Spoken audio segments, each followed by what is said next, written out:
à tous mes mimis, j'espère que vous allez bien, que vous avez passé une bonne journée. Normalement, il y en a qui vont rentrer en vacances parce que c'est les universitaires qui ont une semaine de vacances, qui vont charbonner dur, soit pour rattraper leurs cours, soit pour passer leur galop d'essai, leurs examens de demi-semestre, etc., etc. Soit ça fait une semaine que vous êtes en vacances peinard et j'ai la haine contre vous. Enfin bref, aujourd'hui, comme le montre le titre de la vidéo, je vais vous parler de mes rencontres abonnées. Et plus précisément de 7 rencontres abonnées qui m'ont marqué, que ce soit de manière positive ou négative. Ma toute première rencontre abonnée à mon boulot à Astérix. Il faut savoir que quand j'étais à Astérix, j'étais vendeuse photographe et mon rôle était de stopper les gens, leur demander s'ils voulaient faire des photos, les emmener au photographe. Le photographe me ramenait le groupe et ensuite je leur proposais du coup s'ils voulaient prendre les photos, etc., s'ils les trouvaient belles, etc., etc. Et un jour, je suis là en train de demander aux familles si elles veulent faire des photos, etc., etc. Et j'attrape un papa et sa fille et la fille me reconnaît. Elle est abonnée à moi, d'accord? Mais moi, je capte absolument rien. Quand elle regarde son papa, moi, je pensais que c'était en mode oui, je veux faire les photos, alors que pas du tout, c'était papa, il faut absolument que tu t'arrêtes. Je veux absolument lui parler. Donc, du coup, moi, je fais mon job, etc., parce que j'ai absolument rien capté. En fait, une fois que les photos sont terminées, je ramène le groupe à la borne pour qu'ils puissent regarder les photos que le photographe a prises. On regarde ensemble, etc., etc. Le papa prend une photo et au moment de partir, le papa me demande excusez-moi mademoiselle, et je me suis dit oh merde, est-ce que j'ai fait une erreur de caisse, est-ce que c'était pas la bonne photo, etc., etc. Et il dit oui bah du coup ma fille elle vous a reconnu, est-ce que ce serait possible de faire une photo? Et je fais non mais y a pas de souci, let's go et tout. Et je vois ma manager derrière qui me regarde en mode un peu enfin il y avait de la pointe de fierté derrière parce que moi j'étais trop fière, j'étais en mode du coup, je vais faire ma photo avec mon uniforme Astérix dégueulasse, rouge et noir et gris, vraiment moche, mais en tout cas, j'étais super heureuse. Vient alors le lendemain, puisque l'abonné en question était sûrement en week-end ou en séjour 2 jours, où la personne du coup revient, etc., etc. Et je lui dis bonjour parce que j'arrive à la reconnaître, et elle farfouille dans son sac et elle me donne un dessin. Mon premier fan art en vrai qu'on me donne comme ça dans ma main comme ça et qu'on me dit tiens c'est pour toi. C'était un fan art de Lilith, je me souviens j'avais fait une vidéo dessus, une vidéo TikTok dessus tellement ça m'avait marqué, j'étais tellement heureuse. Genre toute la journée après j'avais un giga smile, je faisais que danser, chanter avec les clients, vraiment. Ce jour-là ma manager je pense qu'elle m'a jamais vu autant de bonne humeur au travail de toute sa vie. Enfin bref, ça m'a vraiment vachement marqué parce que du coup, c'était une des premières fois après du coup l'événement au Manga Story Versailles avec les salons d'édifices, etc., etc. Mais c'était vraiment un événement. Mais c'était la première fois que en dehors d'événements, on me reconnaissait et donc du coup ça me faisait extrêmement plaisir parce que vraiment la rencontre elle te marque parce que la personne t'offre un cadeau comme ça, un cadeau avec ta grosse face et tout. J'étais rentrée chez moi, j'avais hurlé en mode papa regarde c'est moi. Passons maintenant à la deuxième anecdote. La deuxième anecdote se passe toujours à Astérix, donc je suis toujours en train de travailler. Pour vous expliquer globalement nos journées, on faisait du 9h, je crois que c'est 9h30, 18h30 ou 19h, je sais plus trop, avec une heure de pause pour manger. Sauf que les heures de déjeuner, elles se découpaient de 11h à midi, de midi à 13h, de 13h à 14h et de 14h à 15h, jusqu'à ce que la cantine du coup se termine. Parce qu'on n'allait pas manger tous en même temps, on faisait tourner un peu les équipes et donc du coup chaque équipe avait sa plage horaire pour manger. Et les meilleurs horaires pour manger, vous vous doutez bien que c'est entre midi et 13h et 13h et 14h. Quand c'est trop tard, tu fais une grosse matinée et quand c'est trop tôt, tu fais une grosse après-midi. Et ce jour-là, je me suis retrouvée à faire une grosse après-midi. C'est-à-dire qu'on arrive à 9h, je suis partie manger à 11h alors que j'avais pas si faim que ça. Du coup, j'ai repris à midi et j'ai fait du midi 18h30, 19h. Comment vous dire qu'à 15h, j'avais envie de décéder. Surtout que c'est en été. Donc vous imaginez bien que le parc il est plein. Il y a plein de gens qui sont en mode ouais, on va aller faire le grand splash. Et toi, t'es en train de mourir de chaud. Non, parce que en vrai, faut en parler. Mais à Astérix, l'uniforme était déjà moche. Mais en plus de ça, le pantalon n'était pas confortable. Que ce soit le pantalon ou le short, c'était pas confortable. Et il faisait chaud. Les pantalons noirs et les polos avec du coup un tissu qui est assez épais, tu mourrais de chaud. Et même quand il pleuvait, la pluie qui colle au tissu, c'est vraiment pas agréable. Enfin bref, je vais pas me plaindre parce que il y avait un truc que je kiffais à Astérix, c'était C'était pas leur manteau, mais je vais essayer de retrouver la photo que j'avais faite dans les vestiaires. C'était un espèce de kawaii.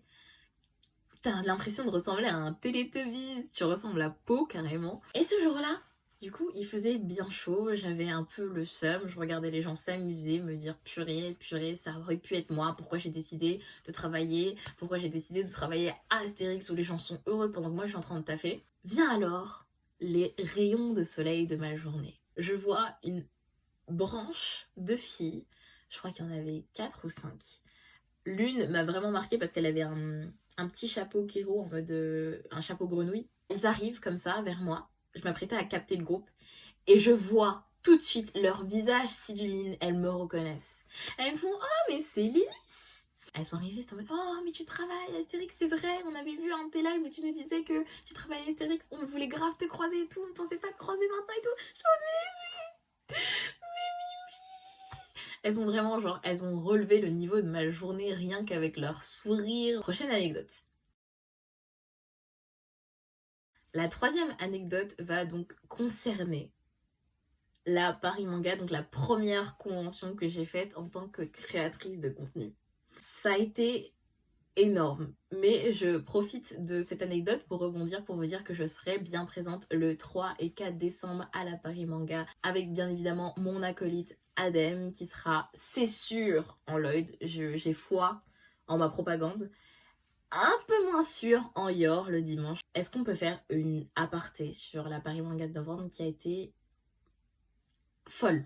J'ai déjà participé du coup à des petits événements où je rencontrais quelques-uns de mes abonnés, mais c'était vraiment 2-3 personnes. D'ailleurs, ces 2-3 personnes sont devenues des personnes qui sont assez proches maintenant. C'est des personnes avec qui je m'entends extrêmement bien. Je vais prendre l'exemple de Ali, ma Mimi, ma bestie. C'était ma première convention et j'étais extrêmement stressée parce que j'avais reçu énormément de DM de gens qui me disaient oh, on veut trop te rencontrer, on a des choses à te ramener, etc., etc. Et en fait, je réalisais pas jusqu'à ce que j'arrive aux abords de la convention. Rien qu'aux abords de la convention, on m'a reconnue, j'ai vu des visages s'illuminer et vraiment pour moi c'est l'une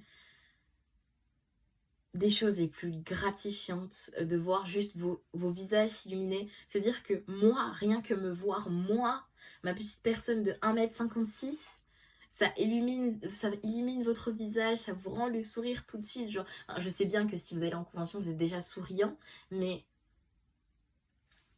il y a un truc qui fait que, genre vraiment, je trouve ça incroyable. J'ai été reconnue par énormément de monde. J'ai eu énormément de cadeaux. Et au-delà de ça, la Paris Manga de novembre, elle a vraiment été un point culminant dans ma vie, dans ma carrière, entre guillemets. Puisque, bah, du coup, à ce moment-là, j'ai rencontré des personnes qui ont illuminé ma vie. Genre vraiment, elles sont rentrées, telles des ouragans. Elles ont fait on reste. Maintenant on campe, ça y est, on est là. Je vais bien évidemment parler de du coup mon groupe de potes qui va s'afficher juste ici. Mes amours, mes bébés, les personnes qui prennent le plus soin de moi, qui sont toujours à l'écoute, qui m'apportent tellement de joie, de bonne humeur, etc. etc. Genre vraiment, avant que je les rencontre, j'étais vraiment nerveuse parce que du coup, à ce moment-là, ça faisait que quelques mois que je les connaissais, que je participais aux appels Discord et tout. Et j'avais tellement peur de les rencontrer. Et puis, je sais pas. Ces 2 jours ont fait comme si ça faisait 2 années qui s'étaient passées entre nous. Et honnêtement, bah voilà, par exemple, j'ai gagné des parents de cœur, j'ai gagné des petites sœurs de cœur, j'ai gagné des grandes sœurs de cœur, des amis inestimables. Genre vraiment, cette Paris Manga, elle restera vraiment gravée dans mon cœur. Même si, je vous avoue que ce jour-là, j'étais un peu triste parce que bah du coup, j'étais en froid avec ma meilleure amie. On était censés aller à la Paris Manga ensemble et au final, comme on s'est pas réconcilié avant, on n'y est pas allé, plus jamais.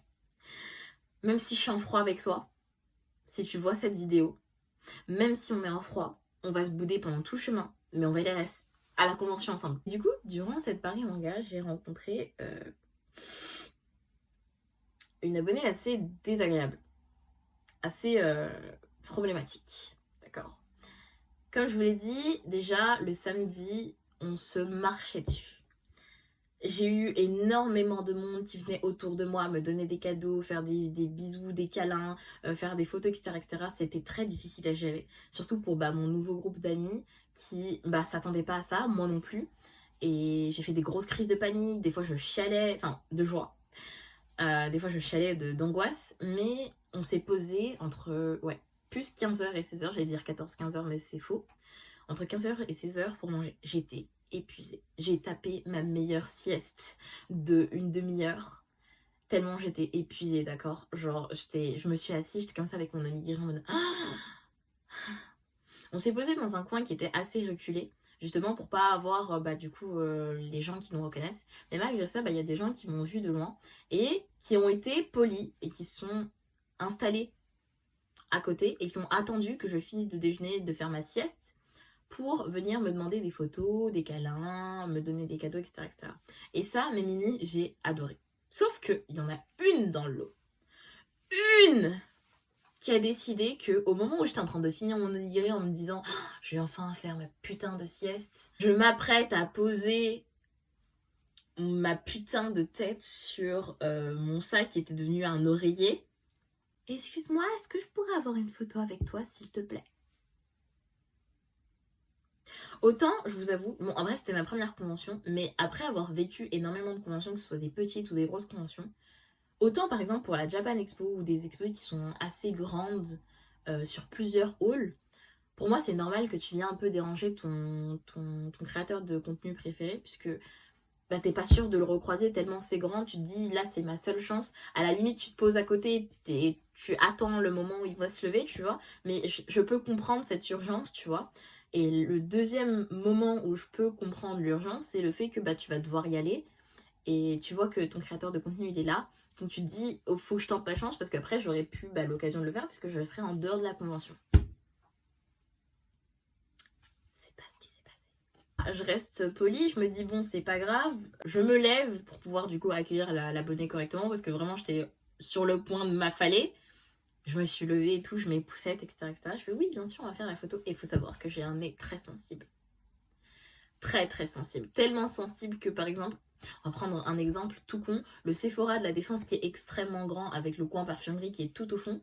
Je peux pas dépasser les 2 premiers rayons parce que après je suis pas bien. J'ai la tête qui tourne, genre vraiment les fortes odeurs, qu'elles soient bonnes ou mauvaises, mon nez ne supporte pas, genre vraiment je supporte pas. L'abonné en question s'approche à... En fait au moment où je me lève je sens l'odeur, je me dis ça doit venir de dehors ou je sais pas quoi. Et puis je me rapproche plus, je sens l'odeur et ça me dérange. Genre vraiment je suis en mode ça sent un peu mauvais là. Et c'est au moment où du coup je m'approche pour pouvoir faire la photo, puisque je suis assez proche de mes abonnés quand je fais la photo, à part quand ils se sentent pas à l'aise avec, je sens l'odeur.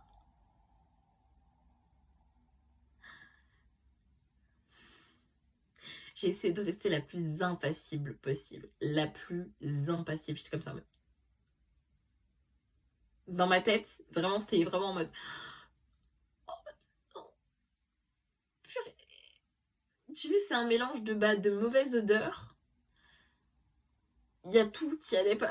Enfin, c'est vraiment pas pour la critiquer, mais il y a vraiment... Il y avait... Enfin, c'est pas comme si c'était que l'odeur corporelle, en mode juste l'odeur de la sueur, parce que ça, j'ai envie de vous dire, c'est pas grave. Genre, je vais pas notifier, mais c'était vraiment... Il y a vraiment une mauvaise odeur corporelle et l'haleine. Et ça, genre, la mauvaise odeur corporelle, parfois tu peux rien y faire, c'est juste à trop suer, etc., etc. Mais l'haleine, c'est que tu t'es pas brossé les dents le matin. Et tu viens de parler en face de la personne. Pardon, je rigole, mais j'étais tellement dans le mal à ce moment-là. J'étais fatiguée, je me disais, purée, elle est impolie celle-là, mais en plus, elle me met son odeur comme ça et tout. Et elle parle, elle débite, et moi je suis en mode oui, merci, merci, merci et tout. Et en plus, je la vois retourner s'asseoir avec son groupe de potes. Parce que moi, je me suis dit, à la limite, en fait, elle est un peu dans le rush, tu vois. Elle doit partir, etc., etc. Et je la vois s'asseoir avec son groupe de potes. Et son groupe de potes qui me dit, oh mais non, mais pourquoi t'as fait ça? Va pas la déranger pendant qu'elle est en train de manger, tu vois. Je sens qu'il y a vraiment cette activité-là là, qui se passe au moment où elle va s'asseoir. Puisqu'après, les choupettes, elles sont venues faire des photos avec moi très sympathiques, etc., etc. Et je me souviens de ce moment-là où t'as... Je crois que c'est Shana ou Marie qui me dit ça va, tu fais une mauvaise tête? Et je leur fais mais putain. Ils ont éclaté de rire en mode comme si je voulais la vanner, mais c'était vrai. Et moi je travaille purée. Et en plus le pire c'est que comme j'ai un odorat qui est assez développé, Eh ben, l'odeur, elle est restée pendant une trentaine de minutes. Donc, du coup, quand je faisais ma sieste, c'était très désagréable parce que je sentais encore le... C'était terrible. C'était vraiment terrible. En vrai, c'est même pas l'odeur qui m'a dérangé le plus, c'est vraiment l'impolitesse. Parce que vraiment, au moment où je me suis dit, tata, la personne, elle s'apprête à dormir, elle est en train de manger et tout. Tu viens la déranger comme si c'était quelque chose de normal, surtout que j'avais pas eu... Enfin, bon, je peux avoir une photo s'il te plaît, ça va. Il y a le s'il te plaît, mais bonjour, est-ce que je te dérange ou j'aimerais pas trop te déranger ou... Enfin voilà, des petits trucs qui font que bah, ça passe beaucoup mieux. Bah, au final, c'est pas passé. Donc du coup, bah en fait, ça m'est resté vraiment en mode dans la tête, comme ça, en mode... Passons à la prochaine anecdote. Et la prochaine anecdote se déroule du coup pendant la période de Noël. J'étais en train de faire les courses de Noël, parce que vous imaginez bien que bah, le Père Noël n'existe pas. Je sais pas s'il y en a d'autres qui ne savaient pas, mais moi j'y ai cru jusqu'en cinquième. J'étais en train de faire des courses avec ma maman. On est à Carrefoustin. Et je suis en mode dégueulasse. Je suis vraiment en mode hiver. J'étais sur ma période de révision de partiel, donc comment vous dire que je ne faisais même plus attention à mon corps. Je faisais le minimum syndical. Je me levais, me lavais, travaillais, mangeais, dormais. Vraiment, c'était ça ma routine, avec entre-temps Genshin pour faire mes 4 costumes, parce qu'il faut bien avoir des primogènes pour pouvoir pull nos personnages préférés. C'est tout. Vous vous doutez bien que dans ces moments-là, c'est pas le moment de rencontrer des personnes, que ce soit des amis, des connaissances, c'est pas le moment de rencontrer des gens que tu connais. C'est vraiment pas le moment. Et bah c'est pile ce moment où il a fallu qu'un abonné, du coup, me reconnaisse. Sauf que ça aurait pu être marrant si c'était oh bah c'est sympathique, etc., etc. On fait notre photo, câlin, bisous. C'est plié. Non. L'abonné en question me reconnaît. Je sais qu'il m'a reconnu. Et en fait, le problème, c'est que quand tu sais que quelqu'un t'a reconnu, tu peux pas venir de toi-même dire tu veux faire une photo? Tu m'as reconnu, non? Tu vois, genre, ça fait très arrogant. Que tu tournes dans le magasin, tu fais tes petits achats, etc., etc. Et la personne, soit te suit du regard parce qu'elle t'a croisé, soit te suit carrément. Et toi, t'es en mode décide-toi. J'ai pas tout le temps parce qu'il y a 5 minutes qui passent, 10 minutes qui passent, 15 minutes qui passent, 20 minutes qui passent, 25 minutes. Et là, tu te dis, mais enfin, à un moment donné, soit tu abandonnes, soit tu viens me voir. C'est à ce moment-là que l'abonné en question décide de venir me voir. Essayez de deviner de quelle manière celui-ci m'a abordé devant ma mère. Parce que sinon, c'est pas drôle.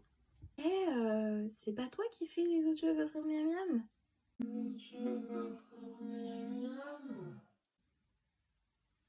Ce moment où pendant 30 secondes, je réfléchis à comment tu vas tourner la phrase pour lui expliquer. Enfin, surtout que si la personne à côté de toi ne sait pas ce que c'est un audio, c'est très difficile d'expliquer, tu vois. Parce que audio miam miam, quand t'entends ça comme ça, tu te dis mais il y a un problème, c'est chelou, tu vois. Bon, c'est moi qui ai un peu donné cette appellation, mais il n'y a rien de chelou à la base, hein. Mais c'est juste que, bah, du coup, il y a cet énorme quiproquo avec la personne qui te regarde comme ça en mode mais qu'est-ce que c'est un audiographe miam, et l'autre personne qui est en mode c'est toi, non? Et toi, c'est en mode oui, c'est pas ce que tu crois, je vais t'expliquer. Oui, c'est bien moi.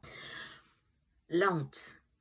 La honte. Autant je suis fière de l'appellation audio miam miam, genre je vais continuer à les appeler comme ça. Je vais pas les appeler les audios RP. Genre c'est moche à dire RP. Mais en soi, la rencontre m'a marqué juste pour le audio miam miam. Parce que vraiment, ça m'arrive très rarement qu'une personne me dise c'est pas toi la personne des audios miam miam. Parce que en général, les gens se rappellent de l'audio, pas de la présentation que j'en fais au début. En mode, tu es là en mode à t'expliquer le contexte, etc. Vous avez déjà vos écouteurs en mode bah oui, mais du coup, on attend la traduction, nous, hein, arrête de faire blabla. Enfin bref, on passe du coup à la prochaine anecdote. On fait un bond dans le temps et on arrive à la Paris Manga de mars.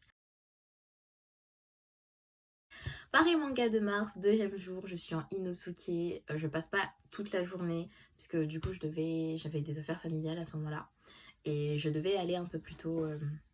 Je devais rentrer un peu plus tôt. Et quand j'avais prévenu sur mon TikTok et ma story que j'allais partir un peu plus tôt, les gens affluèrent en masse comme ça. C'est en mode, dès qu'Elodie elle est là, on forme un rond autour. et on la laisse plus partir et les gens ils viennent comme ça. J'avais l'impression d'être une attraction, c'était très très drôle. Euh, Enfin, sur le moment, c'était pas si drôle que ça, mais quand j'y repense, c'est assez drôle. Sauf que, il se passe quelque chose que vous avez sûrement dû entendre, puisque j'en avais déjà parlé sur mon compte spam. Il y a une abonnée qui vient vers moi, qui me donne un dessin adorable, vraiment choupette. On discute pendant 2-3 minutes, etc., etc. Et je lui demande si elle veut faire une photo. Elle me dit oui, avec plaisir. Il y a mon oncle juste là. Il est en train de prendre la photo. Je vois un mec avec un gros appareil photo. Vous voyez les gros appareils que vous prenez en vacances, mais quand vous faites des vacances de ouf et que vous voulez vraiment des photos qualitatives, cet appareil photo. Je me suis dit, j'ai vu le tonton, je me suis dit, oh, ça doit être le tonton gaga de sa nièce qui l'emmène à sa première convention, etc., etc. On tape la pause, le mec il nous demande de faire plusieurs poses et tout, et je reconnais sa voix. Et je me dis, c'est bizarre, mais comme il est caché derrière son gros appareil photo, je ne vois pas sa tête. Je parle avec la... Enfin, quand il a fini de faire les photos, je parle avec l'abonné, je lui dis au revoir, etc., etc. Et c'est pas, je me retourne et il fait, ah bah, c'est vous, mademoiselle Savadogo. Je me retourne. Je tombe nez à nez avec mon TD droit de la famille. Le prof de TD que j'avais littéralement 2 jours plus tard. Je le regarde droit dans les yeux, il me regarde droit dans les yeux, il me fait, oh, mais c'est sympa votre déguisement. En quel honneur je mérite ça. Mais le pire dans tout ça, c'est que ça aurait pu s'arrêter là en mode voilà, bonjour Elodie, etc., etc., voilà. Mais non, ça s'arrête pas là. Puisque, bah, du coup, je vous ai dit, 2 jours plus tard, j'avais cours de TD avec lui. Et en fait, un cours de TD, c'est un travaux dirigés. C'est donc un cours que vous faites en plus petit comité que ce que vous avez du coup en amphithéâtre. Donc vous êtes une vingtaine, trentaine d'étudiants. Donc il va forcément bien reconnaître ta tête au moment où il va te voir, d'accord? Et c'est un moment où du coup vous faites des dissertations, en fait vous faites de la pratique. Il fait l'appel, il tombe sur Mademoiselle Savadogo, bien évidemment. Et il fait c'était sympathique de vous voir ce week-end avec votre déguisement. Toute la classe se retourne vers moi. J'étais en mode, mais non. En plus, c'était typiquement le TD. Alors, le TD où il y avait ma crush, avec le cheveu rouge. Donc, du coup, quand c'est retourné vers moi, je me suis sentie un peu. Mais c'était typiquement le TD que j'avais choisi en fin de journée, bien fatiguée, etc., etc. Mais le TD que j'avais choisi avec aucun de mes potes, histoire de ne vraiment pas être distraite, mais pour être concentrée sur la matière, parce que t'es des droits de la famille, c'est bien, mais ça peut être chiant parce qu'il y a là les exceptions, tu te demandes pourquoi ils font des articles de loi si c'est pour faire autant d'exceptions plus tard. Le moment où tout le monde se retourne en mode déguisement, ce week-end, ça fait très bizarre ça, et moi je suis en mode oh là là. J'explique ça comment?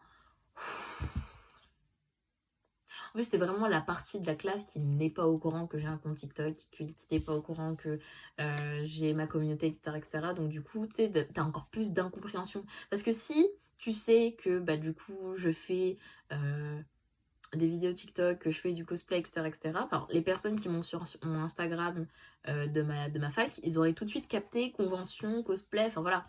Mais des personnes qui ne savent rien de tout ça, qui pensent que tu es un étudiant en droit lambda, qu'ils entendent oui c'était bien de vous voir ce week-end avec votre déguisement, je suis désolée mais ça fait très chelou, ça fait très t'as été invité à une soirée, ton prof il était là, c'était une soirée alors on était en mars donc ça pouvait même pas être une soirée d'Halloween, c'était une soirée déguisée, tu penses tout de suite à un truc sexy, etc., etc. Mais ce moment là où du coup j'ai dit bah du coup oui c'était sympa de vous voir en convention avec d'autres personnes cosplayées pour faire le malentendu parce que vraiment. Anecdote suivante. On va faire encore un autre bond dans le temps et on va aller du coup à la Japan Expo qui s'est déroulée du coup du 14 au 17 juillet. Samedi, j'étais cosplayée en Kirishima. Donc à ce moment-là, j'étais seule. J'avais même pas... Enfin, j'avais mon téléphone avec moi. Dieu merci, j'avais l'espèce de coque que vous pouvez mettre au niveau du cou. Mais mes amis avaient mon sac. Donc vraiment, j'étais... Enfin, je vais pas vous mentir, j'étais libre comme l'air. À un moment donné, je vois un boug 2 fois ma taille. Facilement 2 fois mon poids aussi. Qui me reconnaît, mais de loin.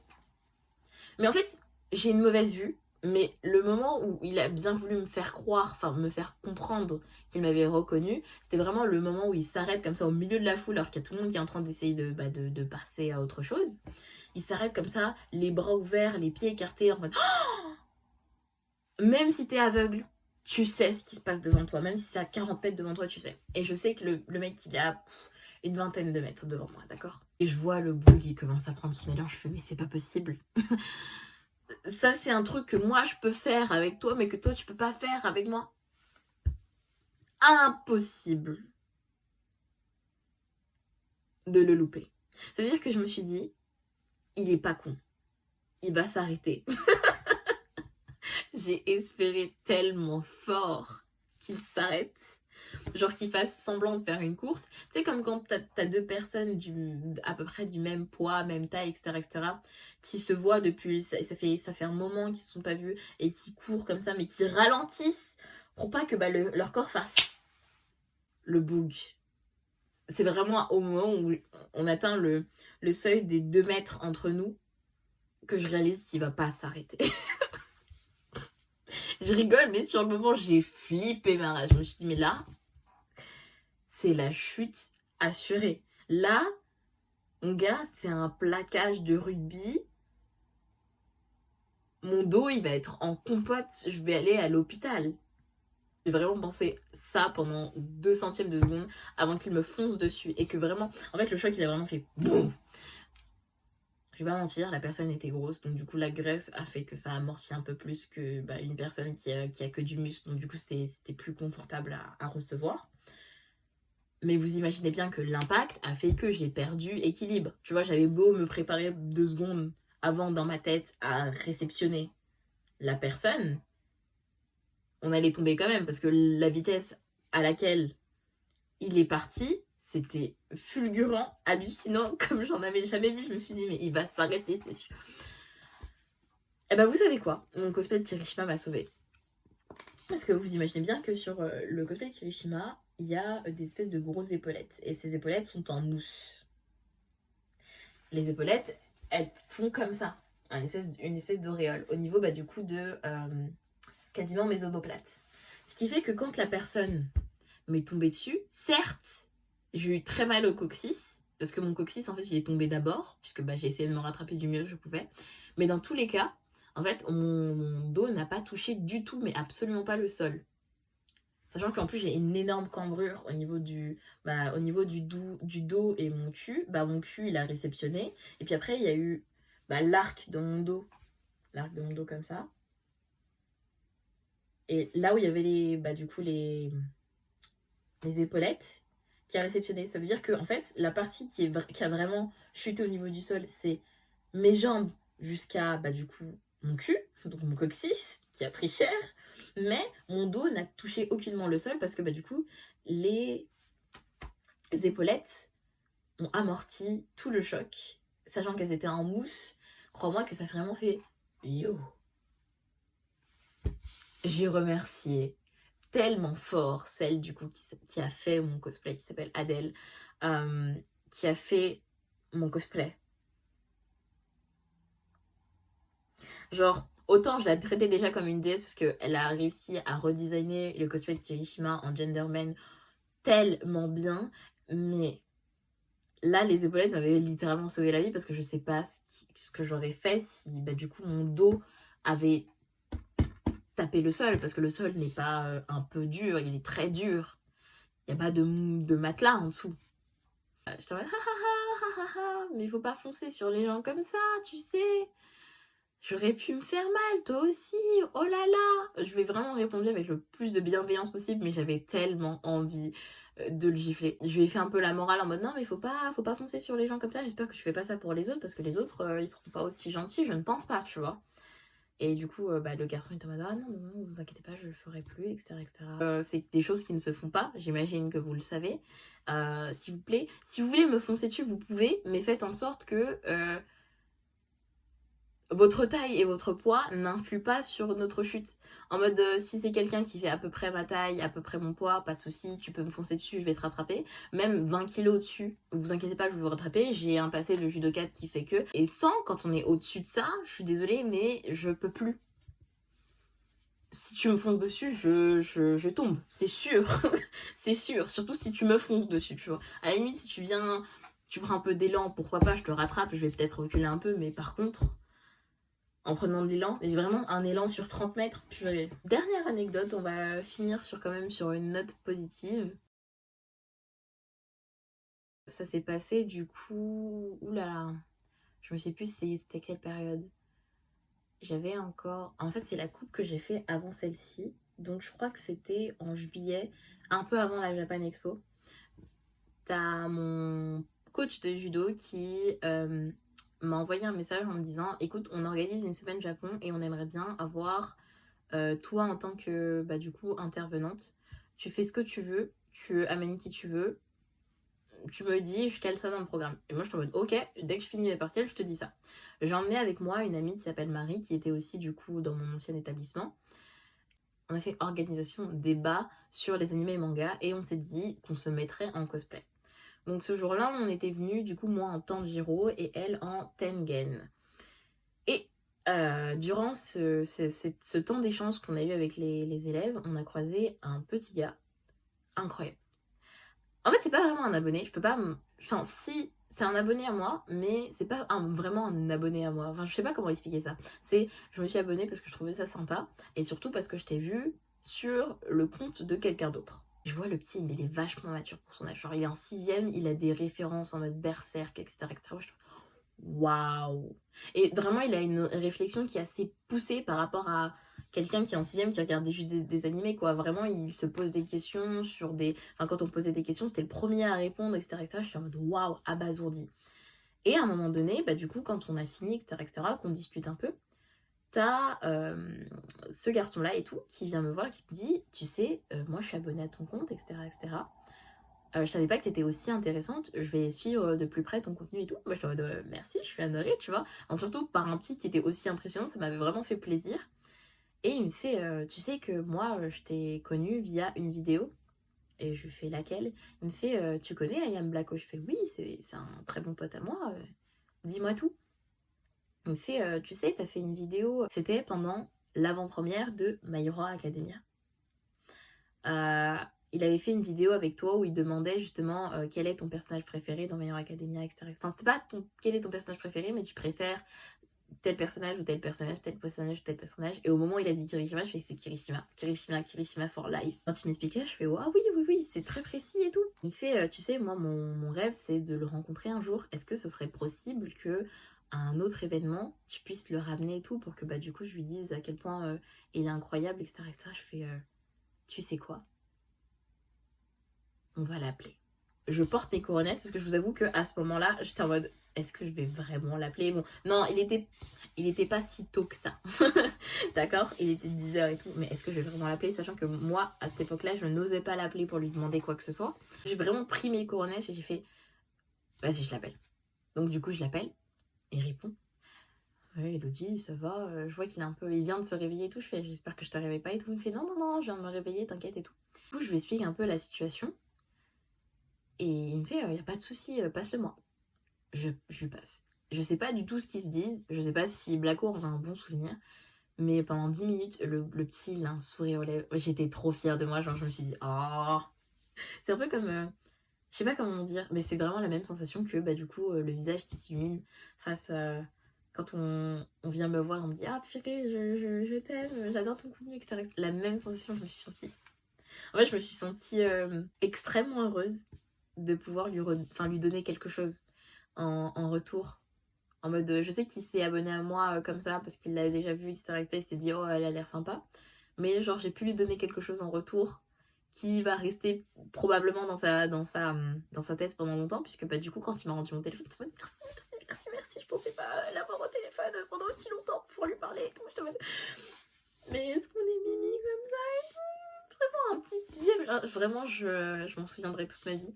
Ce gosse, il était mémorable, il était surtout adorable. Donc, si jamais un jour tu t'es dit de me suivre et que tu me suis sur YouTube, ah bah, sache que j'ai un très bon souvenir de toi et j'ai très hâte de faire un autre événement, peut-être cette année, avec mon coach de judo pour la semaine Japon. C'est vrai que l'année dernière, on avait pensé à faire un concours cosplay. Mais comme du coup on s'y était pris un peu tard, on savait pas si on pouvait l'organiser.